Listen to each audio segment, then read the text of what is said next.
Well, Senator, let me follow up by asking, do you think that the CIA and military intelligence agencies and the FBI have used the emergency provisions, both in law and by emergency agency, the Federal Preparedness Agency it's called now, to have contingency plans which threaten the liberty of American citizens? Mr. Rowan, in due course, the committee will pass judgment on those questions. I'm not going to pre-guess the committee or prematurely attempt to pass judgment on this program. But let me tell you this. In the need to develop a capacity to know what potential enemies are doing, the United States government has perfected a technological capability that enables us to monitor the messages that go through the air. These messages are between ships at sea. They could be between units, military units in the field. We have a very extensive capability of intercepting messages wherever they may be in the airwaves. Now, that is necessary and important to the United States as we look abroad at enemies or potential enemies. We must know. At the same time, that capability at any time could be turned around on the American people. And no American would have any privacy left. Such is the capability to monitor everything. Telephone conversations, telegrams, it doesn't matter. There would be no place to hide. If this government ever became a tyranny, if a dictator ever took charge in this country, the technological capacity that the intelligence community has given the government could enable it to impose total tyranny. And there would be no way to fight back, because the most careful effort to combine together in resistance to the government, no matter how privately it was done, is within the reach of the government to know. Such is the capability of this technology. Now, why is this investigation important? I'll tell you why. Because I don't want to see this country ever go across the bridge. I know the capacity that is there to make tyranny total in America. And we must see to it that this agency and all agencies that possess this technology operate within the law and under proper supervision, so that we never cross over that abyss. That's the abyss from which there is no return. Welcome to Gaslit Nation. I am your host, Andrea Chalupa, a journalist and filmmaker and the writer and producer of the historical thriller Mr. Jones about Stalin's genocide famine in Ukraine, the film the Kremlin doesn't want you to see, so be sure to watch it. And this is Gaslit Nation, a show about corruption in America and rising autocracy worldwide. Now, we are joined today by two amazing historians, Matthew Guariglia, a senior policy analyst at the Electronic Frontier Foundation, and Brian Hochman, the Hubert J. Cloak Endowed Director of the American Studies Program at Georgetown University. And they are out with the definitive guide, the Church Report Committee, Revelations from the Bombshell 1970s Investigation into the National Security State. Now, if you think the times we're living in today are terrifying, it is just the latest chapter of America's long, terrifying history.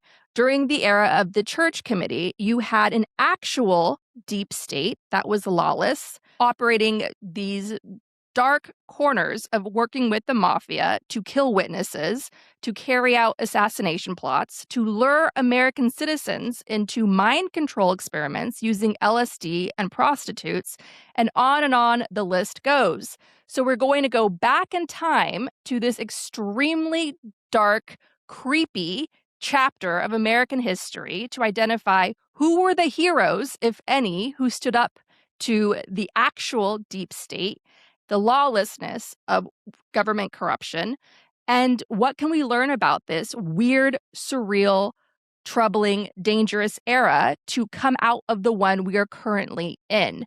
Now, my first question to you, what out of all of the research that you've done into the Church Committee report and all that it uncovered, what to you was like still gives you nightmares?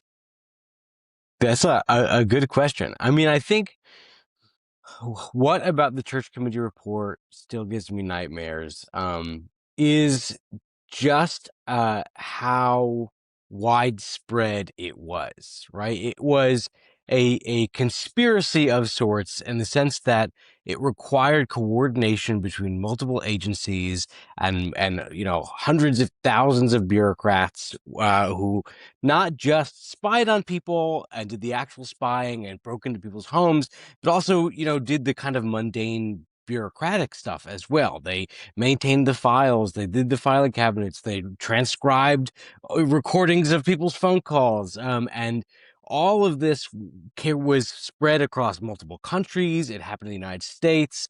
And so I think just how widespread it was. Brian and I have a line in our introduction, and we talk about a lot, that until the Church Committee comes out in 1976, until the Church Committee starts investigating these and things in 1975, a lot of this was incredibly secret. Now, people knew it was happening. It was kind of an open secret. People, would lift up their phone and thought they heard clicking on the line, or they thought their mail was being opened, or people they didn't know would come to their parties and they thought maybe they were undercover agents. But until the Church Committee, it was kind of like a Bigfoot. It was kind of a folk monster that you could say was happening, but you didn't really know for sure. And I think what was so compelling about the Church Committee and what kind of gives me nightmares about it is that for so many people across not just the country, but the world, when this investigation happened, they realized that a lot of the paranoia they had had for years, a lot of their biggest conspiracy theories about who was involved and who is complicit, really turned out to be quite true. And what a terror to live under that paranoia for so long. What about you, Brian? What still stays with you? Um, I too, like Matt, try to think a little more holistically about it and not focus in on individual episodes of wrongdoing, um, because all of these episodes were a product of a monolithic bureaucratic system working together, and also a set of ideologies, an idea about power, and about the need to protect the political status quo at home and exercise a sort of neo-imperial dominance abroad. That said, and here I'm going to out my employer a little bit, there were outfits of the notorious CIA MK Ultra project. This is a project over 15, 20 years that essentially conducted scientific experiments on non-volunteer human subjects. There was an outfit of MK Ultra that was set up at Georgetown, on the Georgetown medical University, the campus. heart of Washington, D.C. And this is a building, the Gorman building, that I walk by every day on my way to work. And that is something that certainly stays with me.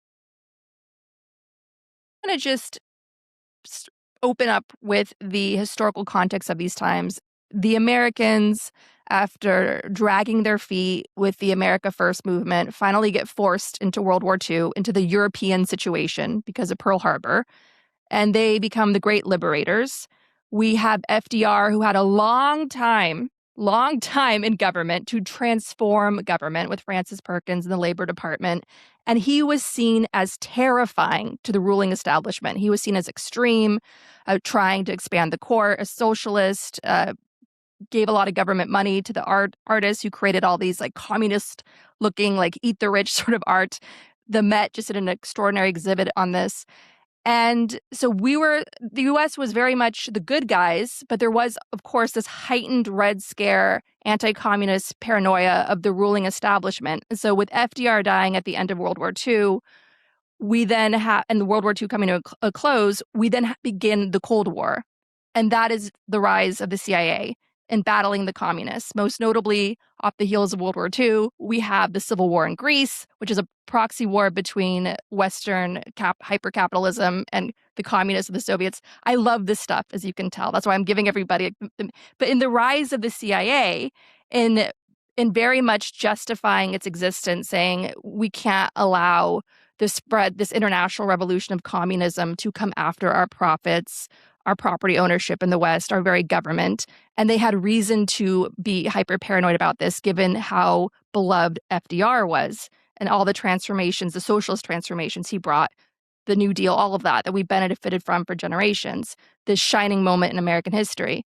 But the CIA grew and was in the shadows for so long, and there's absolute zero oversight. And so they saw the world as their chessboard, where they could do these secret experiments, where they could work with the mafia to try to kill Fidel Castro and so on. So that's ultimately what we're talking about, like putting people in the context of this moment. Could you comment on that, Brian?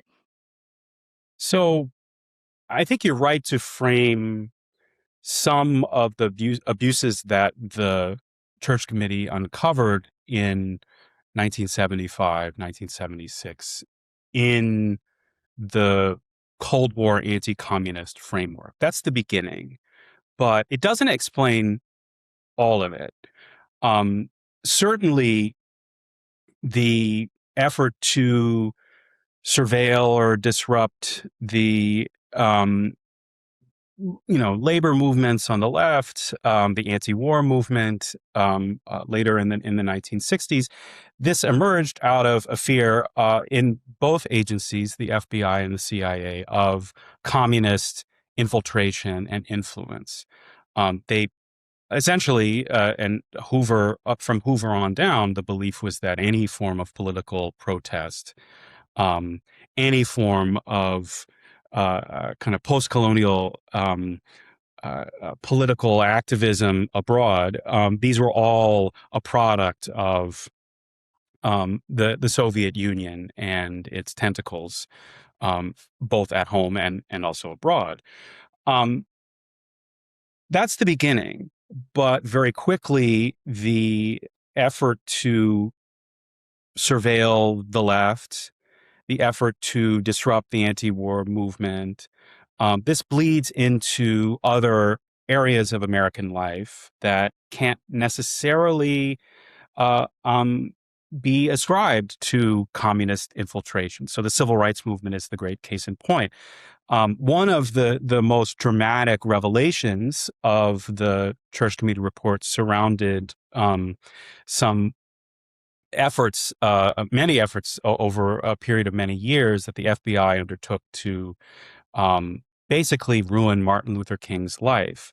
The campaign against Martin Luther King was a product of, at least in its nascence, an effort to root out communist infiltration in the civil rights movement. But by 1963, 1964, when things really get ugly, it was really about King himself, about King's persona, about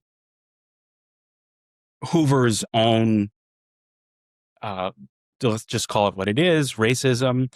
And this is an ideology, an attitude, a set of practices that can't necessarily be ascribed to merely Cold War anti-communist fears. There's a lot more. There are many more ingredients, in short, baked into this really ugly cake. And so we have to think about, in addition to anti-communism, we have to think about racism. We have to think about sexism.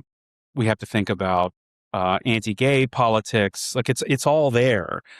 We have to think about empire. And this is part of what Senator Church and his committee sought to narrate. And I think we are better for it. Yeah, without question. And I think one of Martin Luther King Jr.'s last speeches that he gave before he was assassinated was calling out subsidies, government subsidies for the rich.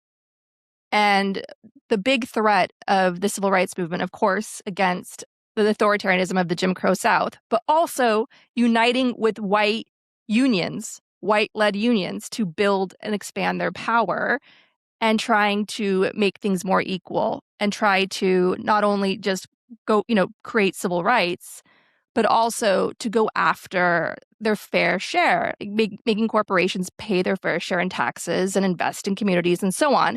So that itself was an extension of what FDR stood for, and that fear of that socialist program being expanded and normalized. And so you had this police brutality from the government. Like, what we're talking about is this deep state was carrying out basically police brutality to try to protect profits and landowners. And this gives rise to some of the most like pro-rich, pro-oligarchy governments like Nixon, Ford, Reagan, Bush, George W. You know what I mean? So it feels very much like it's part of the larger story of ushering an age of oligarchy in America, of where we are today. What are your thoughts on that, Matthew? Yeah, I think one of the initial things, I mean, so Frank Church by, the middle of the 1960s, is starting to become in the Senate one of the most outspoken opponents of American empire. And one of the things which brings him there is seeing the collaboration between American corporate entities and the national security state. So really, like looking at the United States war on a socialist Chile, a democratic socialist Chile, and seeing how the U.S. national security apparatus teamed up with telecommunications companies there to start to look at people's telegrams and phone calls, was, I think, one of the big things that motivated him going into the 1970s and essentially eventually the Church Committee report, which found, with Operation Shamrock and Operation Minaret, massive operations by way of the National Security Agency, which was relatively new and very secretive, by which the government was getting copies of all of the telegrams moving across wires, essentially globally. And this is a kind of the origins of what the system we've inherited today, in which the national security apparatus, by legal statute or by active political collaboration, is teaming up with giant internet and telecom communications companies to start to collect a tremendous amount of data. If I can add something really quick, just in response to your last couple questions, Andrea, you've pointed to FDR as a kind of beginning point for some of this, and I think oftentimes we see, say, the rise of the American national security state as a product of the post-war period and a product of the Cold War, especially, but in legal terms, FDR had a real hand in creating the legal logic and even the bureaucratic infrastructure for some of the programs that Matt is pointing to. And I've written about this previously in my last book, but by the time of Frank Church, the FBI had conducted some 9,200, 9,800. I always get the numbers confused, but more than 9,000 warrantless wiretaps in the United States under the guise of national security, and within a kind of exception to the rules, what were then the rules of wiretapping, that he himself had created in response to a series of Supreme Court decisions in the late 1930s.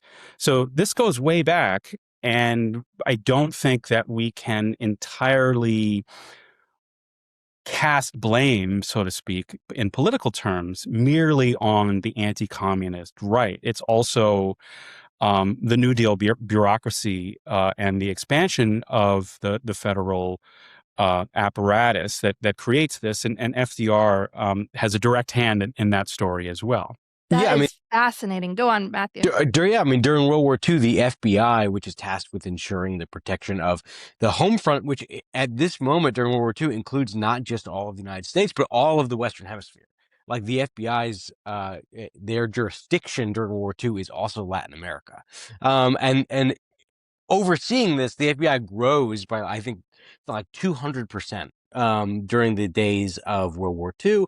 And not to mention, if we're looking at the national security apparatus and the expansion of federal capacity to spy on and harass and lock people up, it would be a miss if we also did not mention Japanese American incarceration, which happened Absolutely. without due process across the entire western half of it. So, I mean, a lot of the things that we credit to anti-communism predated it by quite some time, actually. If we go back to, Empire and the 1898 even, and we have to look back and see that through the 1940s and to today, the rise of the national security state, the rise of government capacity to spy on and intimidate people is largely bipartisan. Oh, 100%. And so the FBI comes out of what decade was that? Like the 1920s or so? So the Bureau of Investigation has its origins in the first decade of the 20th century. And a lot of what it is tasked with investigating at that time is so-called immigrant crime, is the rise of a kind of nationwide fear over immigrant conspiracies to commit crimes. So this includes both kind of the Italian mafia, but it includes Chinese crime, but it also includes violations of what will eventually in 1911 become the Mann Act, which is fear of non-white and immigrant men who are sexually trafficking white women. And the FBI is tasked with doing this. And then this all kind of culminates around national security before and after World War I, and then also after the 1917 Russian Revolution, finding and eventually deporting left-wing immigrant radicals. So when D.W. Griffin's Birth of the Nation, the first film to be screened in the White House under President Woodrow Wilson, it's, of course, a film glorifying the Confederacy, as well as showing the danger of Black men coming to rape our white women. So this film is the hottest film, endorsement from the President of the United States, and the FBI is being born out of this whole racial sort of lynching attitude of going after immigrants, Black people, especially for trafficking white women or women, right? Yeah. I mean, they're infiltrating all sorts of immigrant and civil rights groups. The UNIA and Marcus Garvey have their share of early Black FBI special agents infiltrating the movement, and eventually leading to the deportation of Marcus Garvey. So yeah, I mean, there is a collation of race, politics, sexuality, all of these things are colliding into this very toxic milieu that the FBI has put itself in charge of.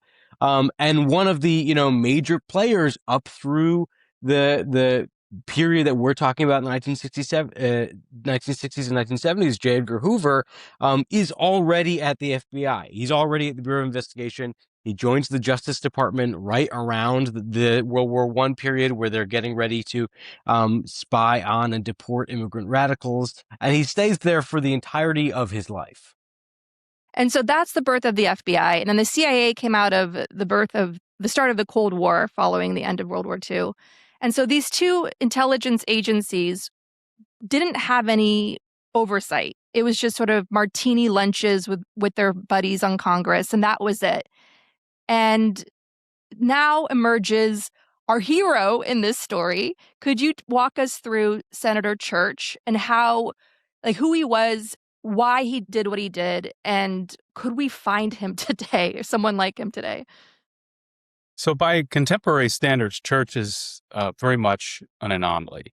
He is an anti-imperial, anti-war, pro-civil rights Democrat from in Idaho. Yeah, Idaho, one of the deepest red states, even at the time, if not certainly today. And Church, in the 1960s, made his name as something of a celebrity, almost countercultural Democrat, mostly making his name off of his early and very strident opposition to the Vietnam War. By the early 1970s, in addition to his anti-war stance, Church begins to put together the pieces, so to speak, and starts to think of the war in Vietnam as part of a much larger problem, a problem of coincidence of interests between military interests abroad and also corporate interests abroad, what Eisenhower called the military-industrial complex.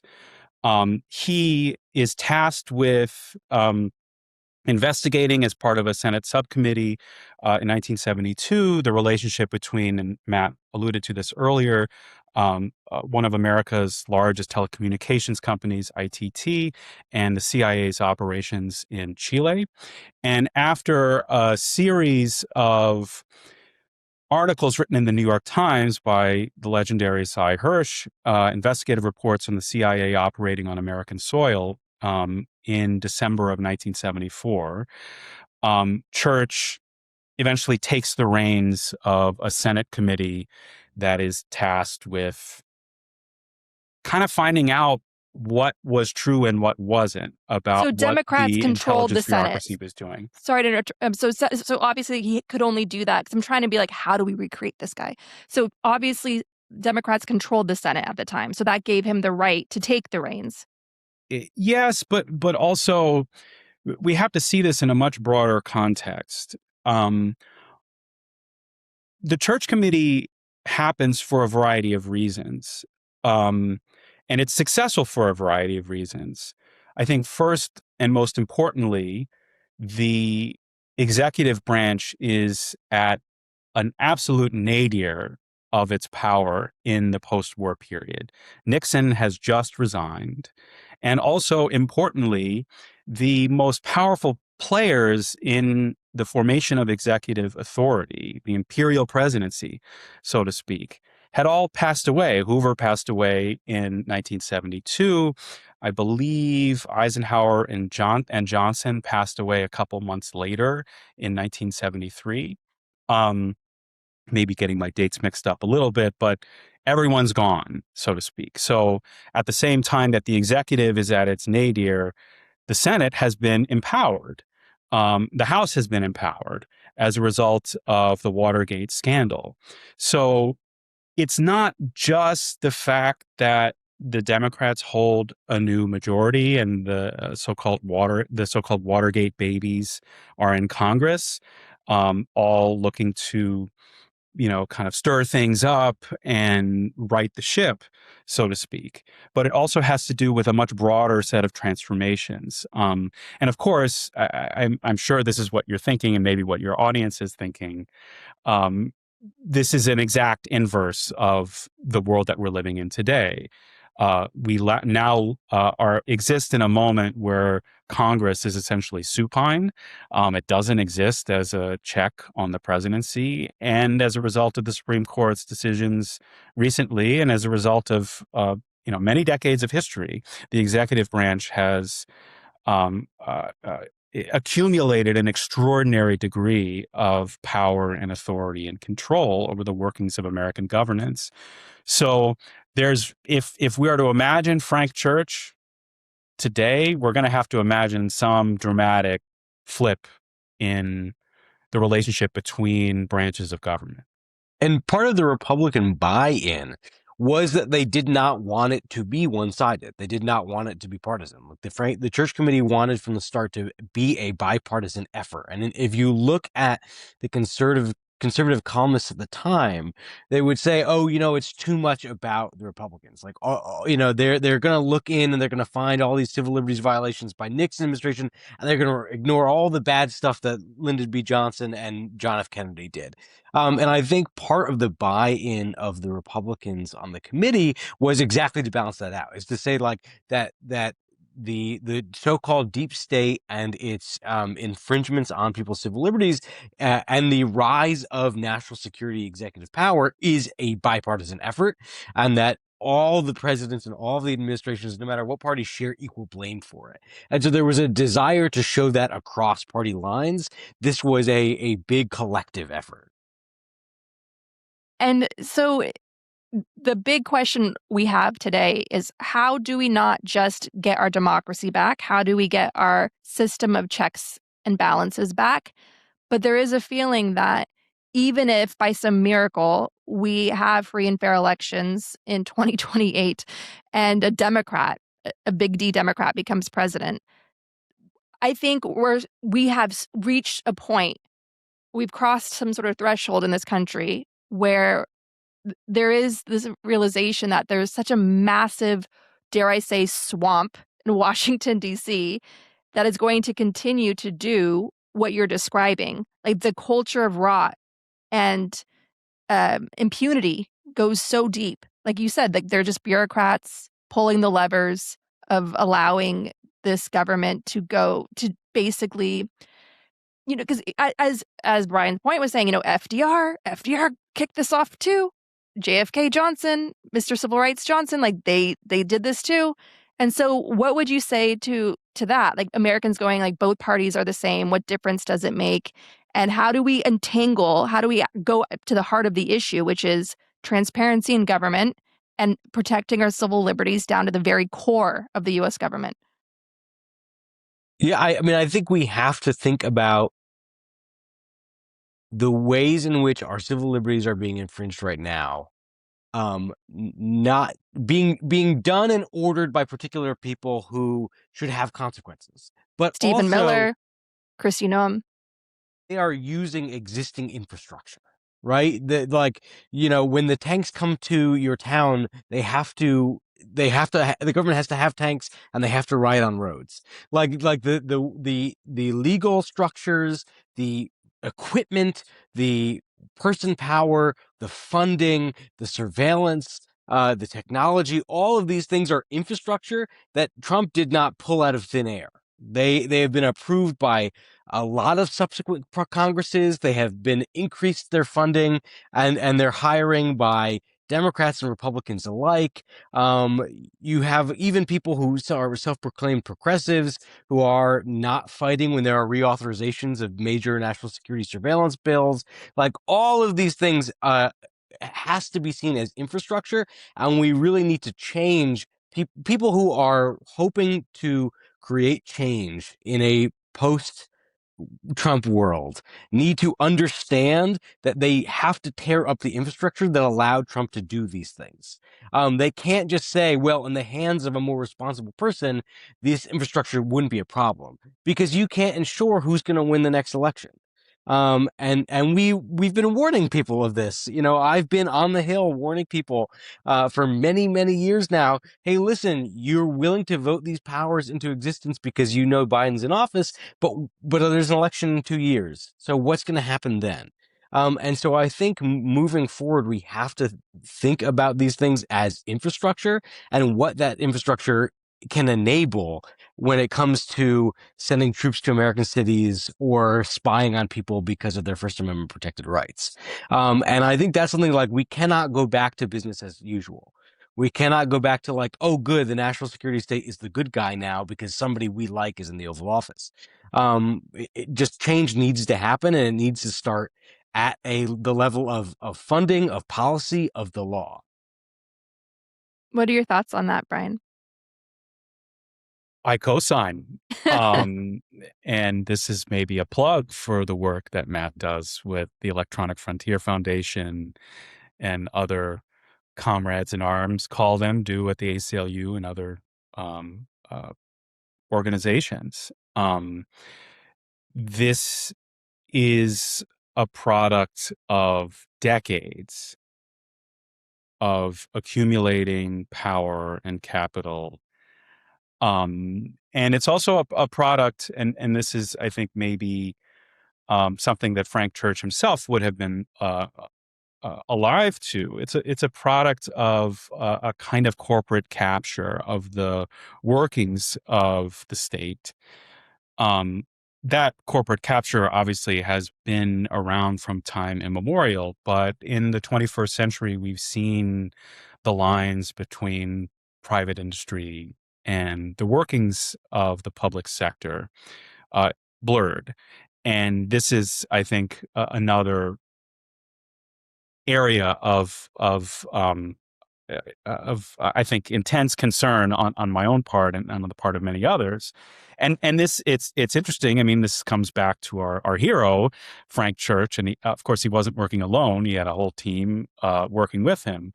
But he was alive to this issue, and this was one of his motivating principles. And reading the report today, I think you do, at least in between the lines, get the sense that there's some real resonances there. And I think, why we wanted to do this project now is, first of all, it's the 50th anniversary. The Church Committee has never been released by a major press in a single volume the way we've done it. We've edited down thousands and thousands of pages into like one kind of slim volume of its most essential findings. And I think, if we see this as a kind of service that we wanted to do because we think it's important, and if we see ourselves as kind of stewards of this document, the reason why I think it's important now is because I think the Church Committee, if it did anything, it provides a really valuable template for how to do a hard-hitting congressional investigation into a very secretive and touchy topic. They held public hearings. They got the biggest people in the national security state to like sit before Congress and answer very, very difficult questions. They put out a massive report. And the findings and the recommendations at the end obviously created a system whereby the checks and balances that they were very proud of at the time, 50 years later, and after a global war on terror, don't seem adequate anymore. So I think if we were to learn anything from the Church Committee report, it's that we need to have this kind of very deep and aggressive investigation into who ordered what, when, and exactly what happened. But then there needs to be more substantial policy overhaul than the Church Committee report recommended, and that Congress was able to act on after the report came out. And from the report, could you speak about specifically the tactics they use to infiltrate activists? We're seeing on social media organizers on the ground in St. Paul and Minneapolis, Minnesota, saying that plain-clothed agents, suspected agents, would come around with coffee, very friendly, very chatty, and trying to understand how that group was operating. And it was a red flag because it's sort of like, who are you? Why are you asking so many questions? And this is a person who's just posing as a guy off the street. And I remember hosting an event around the time of Euromaidan, Ukraine's revolution in New York City. And we had somebody coming around asking all these Ukrainian activists and journalists, like the same thing, someone very suspicious. And when you pushed back against them, sort of like, where do you get your news from? They would just sort of blank. Like, they're just red flags with these people. So, and we would have members from the Russian consulate, the Russian embassy in Washington, D.C. show up at our events. So this whole tradition of these sort of authoritarian leaning movements sending their people to map and infiltrate groups is obviously a very long, dangerous tradition. From the church report, from your work, could you just list for the organizers listening what they should look out for? What are the red flags if somebody's coming around and you're like, that doesn't feel right? Well, I mean, I think certainly we've seen that the Church Committee report is useful for understanding what the government's playbook has been and continues to be for infiltrating movements. And what we see are, tried and true tactics like trying to use fake zines or newsletters to try to show dissent between different movements or different groups within a protest movement. So turning groups against each other by exploiting political rifts, or something called snitch jacketing, which was you try to plant information on a person or in their car to make it look like they were an informant.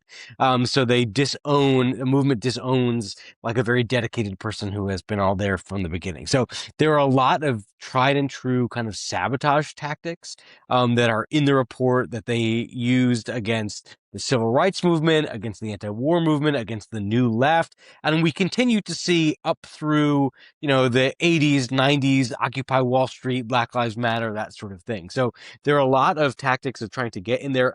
Another one is entrapment. I should shout out Josh Clark Davis's great new book, Policing the Movement, about what local police rather than federal police were doing against the civil rights movement. But this is something we also saw the FBI do a lot of post 9/11, which is trying to get people to agree to do more violence in the street or to plan some sort of a violent attack. And before that even is really kind of manifest, arresting everybody and saying they've thwarted a terrorist attack. So these are the kind of tactics that we've seen time and time again for decades, going back to long before the era of Frank Church. And one of the most important foundations of a successful movement is, of course, trust, building that culture of care. In your research, how did you see these activist communities responding and building resiliency against these tactics? This was very much outside of the church committee's interest. Oh, of course. But no, I'm going to answer the question, but I should just say one of the things that's remarkable about this document that we've curated for a new generation of readers is the fact that it does name names and, gives names and faces to the basic questions that motivated the investigation, the questions that Matt alluded to earlier, like who knew what, when, and who authorized what and what did they do. That was, I think, an important move, but at the same time, there was much less attention in the investigation to people on the ground and what they experienced. And I'm not sure if this is the best way of answering the question, but the movements themselves were aware of these tactics.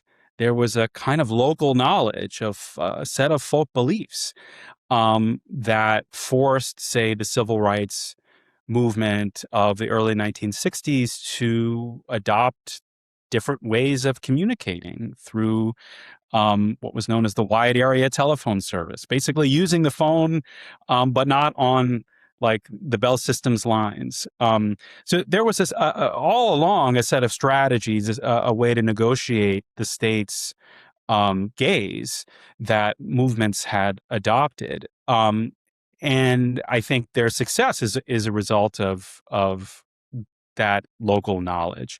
It's not until the era of Frank Church that that local knowledge, that set of folk beliefs, becomes the official record. And I think that's really what's remarkable about this document is it authenticates, it authorizes a set of stories that activists on the ground were telling themselves and navigating on a daily basis. And for that reason, it's a really fantastic read. Back to your earlier question, I just wanted to add, there are, and here I'm drawing on my colleague Matt's work, his great book, Police in the Empire City. But one of the formulations that Matt offers us in that book is that the state, in order to exercise power, usually has a very small toolbox, and it reuses these tools again and again over time in different ways and in different contexts. And you see this in the Church Committee report and its resonances to what we see on the streets today. Infiltration, using the arms of investigative arms of the federal bureaucracy, from the IRS to the FBI, to dismantle organizations, false information, false flags, snitch jacketing. All this stuff is as old as government itself. And I think we see that today. The thing that we don't see, and I think this is something of a new tool in the toolbox, the thing that we don't see in the era of the 60s and 70s, the era of Frank Church, is the weapon that spectacle provides. I think, and I'm not the first to say this, that much of what we see in Minnesota today and elsewhere in American cities is as much about sowing fear in individual communities through the spectacle of chaos and the spectacle of violence as it is through chaos and violence itself. And a difference between 2026 and 1966 is that many of the things that the government was doing to dismantle social movements were happening in the dark, behind closed doors.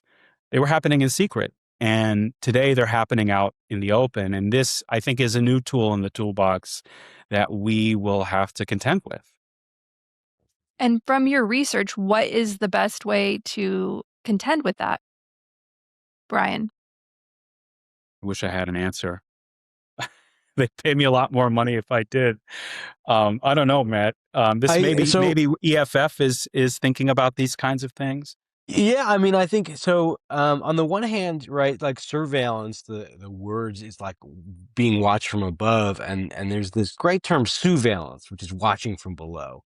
And I think the interesting thing, and this goes back to, long before cell phone cameras being shoved in the face of ICE, and we, you think about all the way back to Rodney King, is people's own video recordings becoming a way of countering the narrative of the state.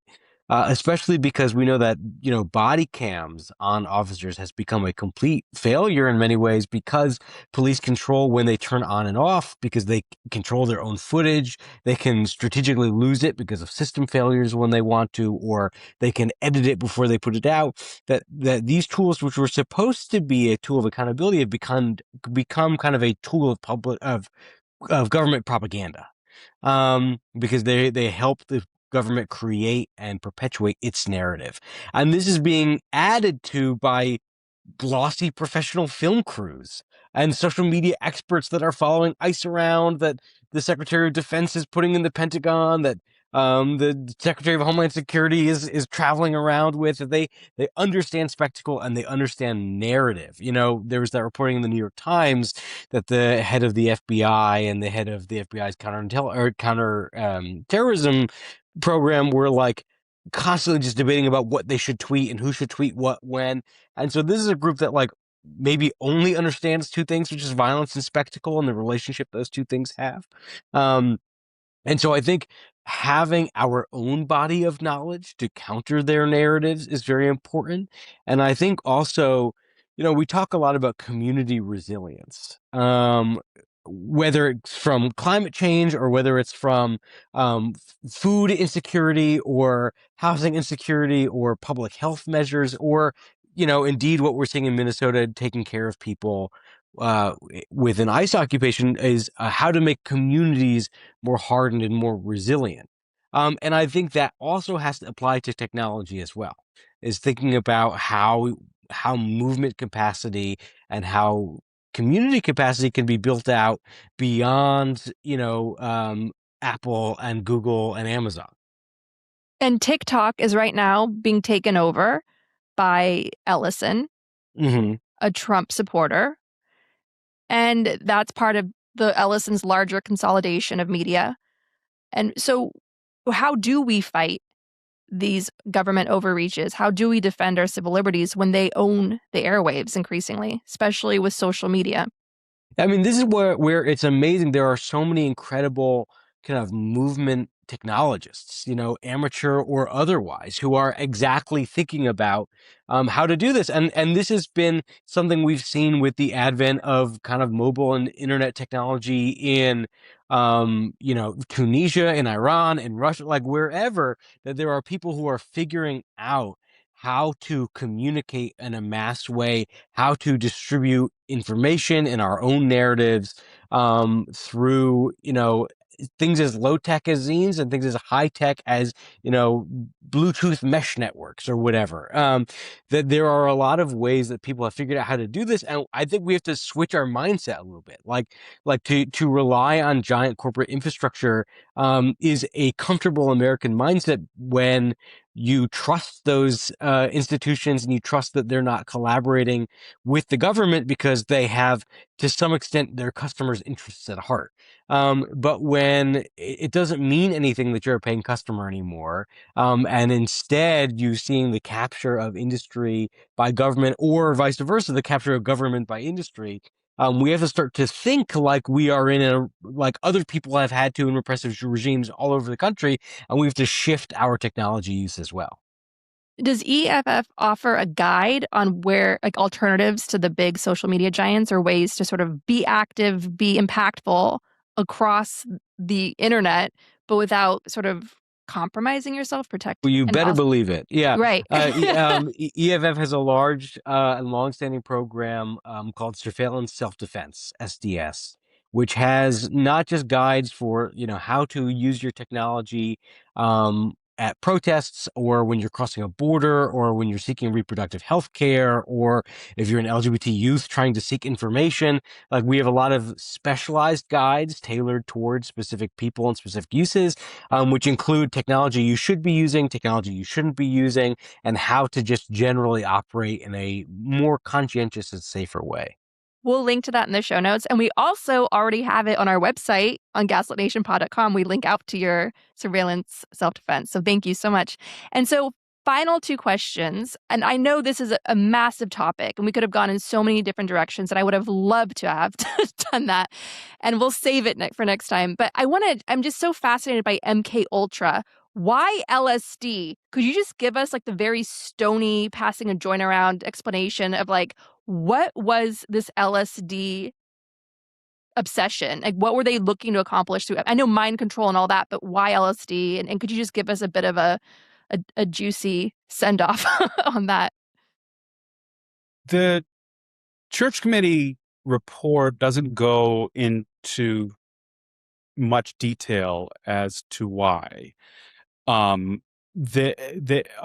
report itself has a lot of really fantastic and haunting sections about the costs of MK Ultra, the human costs. For instance, it goes into extensive detail, and we include this in the book, the death of Army scientist Frank Olson, who was himself an unwitting participant in an MK Ultra experiment.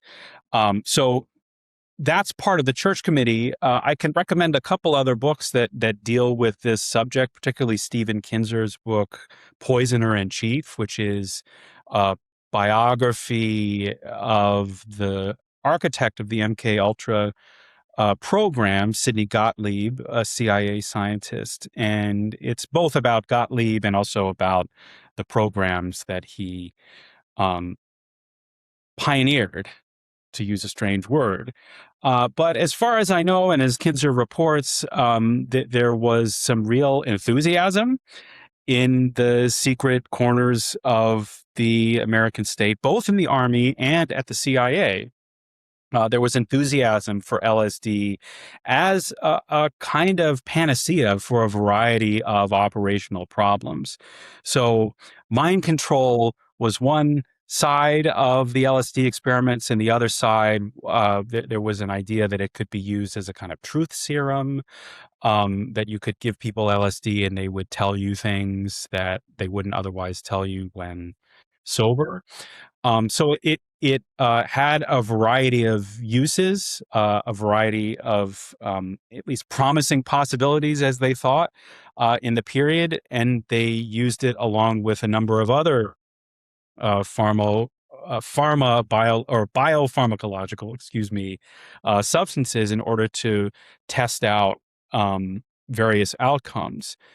All of these programs emerge out of a Cold War mindset. There was a belief, particularly after the Korean War, that the Soviets, the communists, were engaged in these same sort of experiments, and there was a kind of arms race to find the holy grail of substances to brainwash, to control. And this led some very dark corners of a very dark bureaucracy down some extremely questionable paths, to say the least. Yeah, luring people off the street, recruiting unwitting subjects off of college campuses to then take LSD and then observe them behind, the double-way mirror. Like, such a strange thing, and strange era that we're still in many ways stuck in. I also, final question to you, the Martin Luther King Jr. harassment, by what you're describing, the spying on him, sending him recordings of his affairs, trying to drive Martin Luther King to commit suicide, even going so far to provide a suicide letter. And then he's ultimately murdered. Do you think that Martin Luther King Jr.'s murder was linked to what you're describing? Because assassinations, having these sort of cutouts, these government cutouts, like the mafia and other people carrying out assassinations, was very much part of what the Church Committee uncovered. Were there any smoking guns showing that it was a government hit? There weren't. I think historians, even the most sober historians, have asked questions about how it is that King could have been assassinated when he was under such intense surveillance at the time. But there have been no links that have been documented. And while the Trump administration has, trumpeted its transparency surrounding the whatever classified files surround King's assassination remain, really, I don't think much is going to come of it. But this remains probably the darkest and probably best known chapter of the FBI's outrages under J. Edgar Hoover. And you've outlined pretty well already where the FBI went. They crisscrossed the nation with King, bugging his hotel rooms. They also engaged in a letter writing campaign, a snitch jacketing campaign, with a number of his associates. They tried to bring down the SCLC and other organizations. And ultimately, this culminates in the famous suicide note, which in which the FBI sent two packages, actually, a package of recordings to King's headquarters in Atlanta and also to his home as well, with a letter attached that basically said, we know what you've done, King, we know who you are. You have, I think it's something like 34 days in which to do something about it. You know what that is. And this was a document that the Church Committee really, really made hay out of. While the surveillance and harassment of Martin Luther King was already well known by the late 1960s, the depths of the FBI's campaign wasn't. And the suicide note was one of the most shocking details of the Church Committee hearings, and it helped propel the Church Committee towards its kind of political conclusion later in what was called the Year of Intelligence. So that was a new detail, the suicide note, but the other stuff was pretty well known by church today. And I think, though, the fact that we have to even ask the question, right? Like, was the FBI involved in that assassination? Really speaks to the kind of dark magic of the era and of the era we live in now, which is that if you even have to ask the question, that you've lost a fundamental trust in the very nature of governance, right? That like the fact that it is plausible that that the government could have carried out something like that means that we've gone quite far down the rabbit hole. And there is an odd calculus that happens because on the one hand, the more you know about what their intentions were, their willingness to break the law, that they had tried to assassinate people overseas elsewhere, that they had teamed up with unsavory people, makes you want to say, like, it's definitely plausible, right? But on the other hand, you don't want to give the government credit for something that they didn't do, like to give them an outsized imaginary power is to some sense enable them. Is to like make it seem like they are more powerful or were more powerful than they actually were. To like, to ascribe every bad thing that ever happened to every activist to like shadowy government agents, actually like is to their benefit. And there were a lot of times there's an incident that I found in my kind of deep FBI file reading of, it's like a little kind of not important, insignificant moment where a couple of reporters for the Daily Worker, the communist newspaper in New York, get beat up on the street. And they send a very nasty letter to the editor in their own newspaper to the FBI saying, like, thanks for beating us up. And there's a note from the New York field office to the DC office of the FBI saying, did we do this? Was this us? And the FBI has to be like, no, but like there's no use in us rebutting it. Like it kind of helps them in a way. So on the one hand, it's good to be aware, to understand, to read the history, to get our hands on every classified document we can, and to see what the government's playbook is, to understand how it operates. But on the other hand, I think that we as a movement are not well served by building the government in our head to be this all-knowing, all-powerful, masterfully secret conspiracy who could kill anyone at any time and who knows our very thoughts. We'll end it there. Thank you so much, Matthew Guariglia and Brian Hochman. Get the playbook of the actual real deep state, the Church Committee report, Revelations from the Bombshell 1970s Investigation into the National Security State. Thank you both so much. Our discussion continues, and you can get access to that by signing up at the Truth Teller level or higher on Patreon. Discounted annual memberships are available, and you can give the gift of membership. Get bonus shows, invites to exclusive events, all our shows ad-free, and more at patreon.com/gaslit. That's patreon.com/gaslit. Thank you to everyone who supports the show. To help Ukraine with urgently needed humanitarian aid, join me in donating to Razom for Ukraine at razomforukraine.org. To support refugees in conflict zones, donate to Doctors Without Borders at doctorswithoutborders.org. And to protect critically endangered orangutans already under pressure from the palm oil industry, donate to the Orangutan Project at theorangutanproject.org and check your products for palm oil because it's everywhere. Gaslit Nation is produced by Andrea Chalupa. Our associate producer is Carlin Daigle. And our founding production manager is Nicholas Torres. If you like what we do, please leave us a review on iTunes. It helps us reach more listeners. Original music in Gaslit Nation is produced by David Whitehead, Martin Vissenberg, Nick Barr, Damian Arriaga, and Carlin Daigle.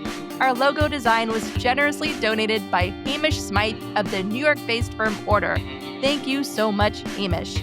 Gaslit Nation would like to thank our supporters at the producer level on Patreon and higher: Jans Alstrup Rasmussen, Katie Masuris, Ann Bertino, David East, Dawn Rossiter, Deborah Schiff, Diana Gallagher, D.L. Singfield, Ice Bear is Defiant, James D. Leonard, Jared Lombardo, Joe Darcy, Kevin Gannon, Kristen Custer, Larry Gasson, Leah Campbell, Leo Chalupa, Lily Wachowski, Marcus J. Trent, Mark, Nicole Spear, Randall Brewer, Sherry Escobar, Todd, Dan, Milo, and Cubby.